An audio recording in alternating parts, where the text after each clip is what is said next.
We are going to conclude this round with what we call the volley round. It's a very fast-paced take on one question in which the debaters go back and forth. They each get 30 seconds. When their time runs out, they know because a bell rings.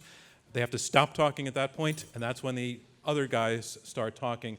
And the question we're going to start it with this side is the charge that was made at the very beginning of the debate by your opponents. I'll come to you first, Aubrey, and then when we switch to the other side, I'm going to come to Ian, and then it's going to be Brian, and then it's going to be Paul. The question is this: when your opponents say that the desire to extend life, to make a serious effort at curing aging is essentially narcissistic, what is your response to that? 30 seconds starts now. I think calling it narcissistic is a kind of, what can I call it? Not just a straw man. It's kind of a safety blanket. It's kind of a way to help one not think about something that is scary. Yes, the unknown is scary. Fear of the unknown is a natural emotion, but it shouldn't control our decisions. Our decisions should be controlled by objective analysis of the pros and cons of a prospective action. And in this case, if the action is eliminating the suffering caused by aging, I'm in favor of doing so.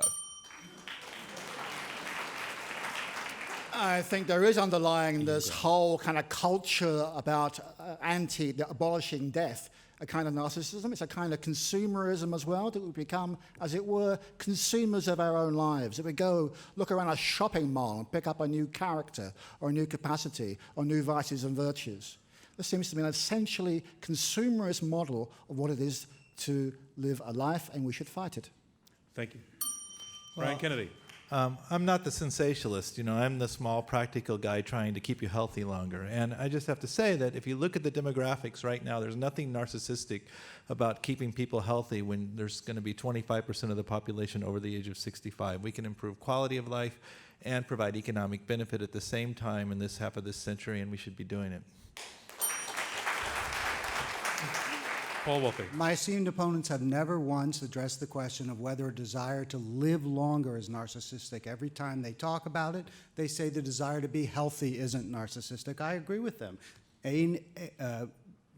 Pursuing the end of aging in order to improve our health is not narcissistic. A desire to live to 200 is. Thank you, Paul Wolfe. And that concludes our volley round, and that concludes round 2 of this Intelligence Squared U.S. debate.